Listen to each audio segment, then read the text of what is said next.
Hello friend, welcome to OWS એટલે કે online work solution. તો મિત્રો, આજના વિડીયોમાં આપણે વાત કરીશું જોબ કાર્ડ વિશે। તેની સંપૂર્ણપણે ડિટેલમાં માહિતી મેળવશું। હવે મિત્રો, આ જોબ કાર્ડ અંતર્ગત તમને 100 દિવસની રોજગારીની બાંહેધરી છે તે આપવામાં આવે છે અને તમને મજૂરી પેટે રૂપિયા 22,400 ની તમને મજૂરી છે તે પણ તમને ચૂકવવામાં આવે છે। તો મિત્રો, તમામ પ્રકારની માહિતી મેળવશું, જેમ કે જોબ કાર્ડ છે તે કોણ વ્યક્તિ કઢવી શકે છે, જોબ કાર્ડ છે તે શું છે, તેનો ઉપયોગ ક્યાં આવે છે, જોબ કાર્ડ મેળવવા માટે આપણે અરજી છે તે ક્યાં કરવાની રહેશે, આધાર પુરાવો આપણે ક્યાં ક્યાં જોશે, તે તમામ પ્રકારની માહિતી આજના વિડીયોમાં મેળવશું। પરંતુ વિડીયોની શરૂઆત કરીએ તે પહેલા વિડીયો ગમે તો અવશ્ય લાઈક કરી દેજો, તમારા મિત્ર સુધી શેર કરી દેજો, ચેનલમાં નવા હોય તો અવશ્ય ચેનલને સબસ્ક્રાઇબ કરી દેજો। તો મિત્રો, ચાલો વિડીયોની શરૂઆત કરીએ। તો જોઈએ મિત્રો ડિટેલમાં માહિતી। તો કે આપણે સૌથી પહેલા વાત કરીશું કે આ જોબ કાર્ડ છે તે શું છે। તો કે મિત્રો, જોબ કાર્ડ તે બીજું કાંઈ નહીં પરંતુ એક પ્રકારનો મૂળભૂત કાનૂની દસ્તાવેજ છે કે જે મહાત્મા ગાંધી રાષ્ટ્રીય ગ્રામીણ રોજગારી બાંહેધરી કાયદા તરીકે ઓળખાય છે, કે જેને આપણે ટૂંકમાં મનરેગા કાયદા તરીકે ઓળખીએ છીએ। હવે મિત્રો, આ કાયદા અંતર્ગત જે વ્યક્તિ નોંધણી કરાવે છે તો તેમને 100 દિવસની રોજગારી છે તે આપવામાં આવશે, તેવી બાંહેધરી છે તે આપવામાં આવે છે, તેવી રોજગારીની બાંહેધરી છે તે આપવામાં આવે છે। હવે મિત્રો, આ જે કાયદો છે તેમાં નોંધણી છે તે 18 વર્ષથી લઈને 60 વર્ષની જે પુખ્ત વયની વ્યક્તિ હોય છે તો તે નોંધણી છે તે કરાવી શકે છે અને તેમને એક કાર્ડ છે તે આપવામાં આવે છે, તે જ કાર્ડને જોબ કાર્ડ તરીકે ઓળખવામાં આવે છે। હવે મિત્રો, આ જોબ કાર્ડના આધારે જે વ્યક્તિએ નોંધણી કરાવેલ હોય તેને રોજગારી મળે છે।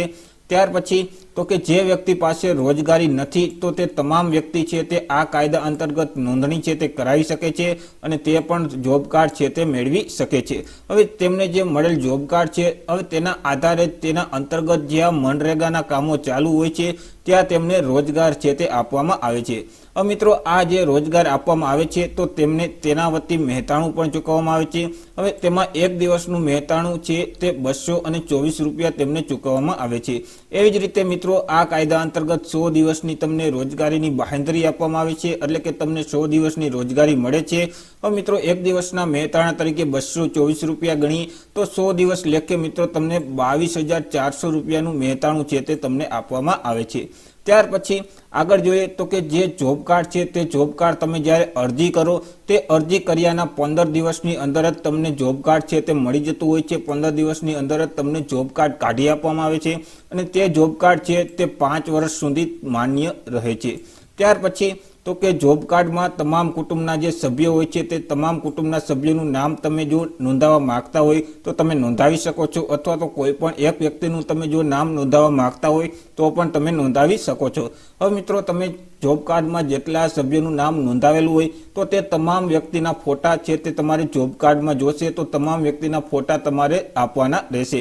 જો તમે કોઈ પણ એક સભ્યનું તમે જોબ કાર્ડ કઢાવવા માંગતા હોય તો તે એક જ સભ્યના ફોટા છે તે જોબ કાર્ડમાં રહેશે, પરંતુ જો તમે કુટુંબના તમામ સભ્યોનું જોબ કાર્ડ એક જ બનાવવા માંગતા હોય તો તમારે તે જોબ કાર્ડમાં તમામ સભ્યોના ફોટા છે તે રહેશે। ત્યાર પછી આપણે આગળ વાત કરીએ કે આ જે જોબ કાર્ડ છે તે જોબ કાર્ડમાં વ્યક્તિએ કામના દિવસો છે તે લખવામાં આવે છે, એટલે કે જે જોબ કાર્ડ છે તે વ્યક્તિએ કયું કામ કરેલ છે, કેટલા દિવસ કામ કરેલ છે તેની માહિતી છે તે લખવામાં આવે છે। તે સિવાય તેને જે કામ કરેલ છે તેના વતી તેમને જે વેતન આપવામાં આવે છે, મહેતાણું આપવામાં આવે છે, તો તેની વિગત પણ આ કાર્ડમાં નોંધવામાં આવે છે। ત્યાર પછી તો કે આ જે જોબ કાર્ડ છે તે જોબ કાર્ડ હેઠળ સરકાર દ્વારા જે વ્યક્તિએ જોબ કાર્ડમાં સરનામું આપેલું હોય તેનું જે રહેઠાણ હોય છે તે રહેઠાણના વિસ્તારથી 5 કિલોમીટરની અંદર જ તેમને કામ છે તે આપવામાં આવે છે। પરંતુ જો કામનું સ્થળ દૂર હોય તો તેને જોબ કાર્ડમાં જે મહેતાણું મળે છે તે મહેતાણા ઉપરાંત 10% મુસાફરી ભથ્થું પણ આપવામાં આવે છે। એટલે કે મિત્રો, મોટા ભાગે તમને જોબ કાર્ડ હેઠળ સરકારે તમારા જે રહેઠાણ છે તે રહેઠાણના વિસ્તારથી 5 કિલોમીટરની અંદર જ તમને કામ છે તે આપવામાં આવે છે, પરંતુ જો 5 કિલોમીટર કરતાં વધારે કામનું સ્થળ દૂર હોય તો તમને મહેતાણા ઉપરાંત તમને 10% મુસાફરી ભથ્થું છે તે પણ આ જોબ કાર્ડમાં આપવામાં આવે છે। ત્યાર પછી આગળ વાત કરીએ કે જો તમને જોબ કાર્ડ કોઈ પણ વ્યક્તિ ના આપે, તમને જોબ કાર્ડ ન મળે તો તમે અરજી ક્યાં કરી શકો, તમે ફરિયાદ કોને કરી શકો, તો કે તમારા જે તાલુકા વિકાસ અધિકારી હોય છે, એટલે કે જેને આપણે TDO સાહેબ તરીકે ઓળખતા હોય છે, તો તમે તાલુકા વિકાસ અધિકારીને ફરિયાદ છે તે કરી શકો છો। અથવા તો મિત્રો, ટોલ ફ્રી નંબર છે 1800 233 4567। તે સિવાય બીજો એક ટોલ ફ્રી નંબર છે 1800-233-5500। તો આ બંને નંબર ઉપર તમે આ બંને નંબર છે તે ટોલ ફ્રી નંબર છે, તે બંને નંબર ઉપર તમે કોલ કરી અને તમને જોબ કાર્ડ નથી મળતું તેની ફરિયાદ છે તે કરાવી શકો છો, અથવા તો તમારા જે તાલુકા વિકાસ અધિકારી છે તે તાલુકા વિકાસ અધિકારી પાસે જઈને પણ તમને જોબ કાર્ડ નથી મળતું તેવી તમે ફરિયાદ છે તે કરી શકો છો। ત્યાર પછી મિત્રો આપણે આગળ વાત કરીશું કે જોબ કાર્ડ છે તે કોણ કોણ વ્યક્તિ કઢાવી શકે છે, એટલે કે જોબ કાર્ડ કોને કોને મળવા પાત્ર છે। તો કે મિત્રો જોબ કાર્ડ છે તે કોઈ પણ ગ્રામીણ કુટુંબ છે તો તે ગ્રામીણ કુટુંબની જે પુખ્ત વયની વ્યક્તિઓ છે કે જે બિનકુશળ અને શારીરિક શ્રમ કરવા ઈચ્છુક હોય તો તે તમામ વ્યક્તિને જોબ કાર્ડ છે તે મળવા પાત્ર છે। ત્યાર પછી તો કે આ યોજના છે તે તમામ ગ્રામજનો માટે છે। ત્યાર પછી જોઈએ તો કે વ્યક્તિની ઉંમર જોઈએ તો જેમ આપણે આગળ જોયું તેમ વ્યક્તિની ઉંમર 18 વર્ષથી લઈને 60 વર્ષની થી હોવી જોઈએ, એટલે કે 18 વર્ષથી ઓછી ન હોવી જોઈએ અને 60 વર્ષથી વધુ ન હોવી જોઈએ વ્યક્તિની ઉંમર, તો તે તમામ વ્યક્તિ છે તે આ જોબ કાર્ડ કઢાવી શકે છે। ત્યાર પછી તો કે જો વ્યક્તિ છે તે સરકારી નોકરી કરતો હોય અથવા તો વ્યક્તિ વિકલાંગ હોય તો તેવી વ્યક્તિ જોબ કાર્ડ છે તે કઢવી શકતો નથી।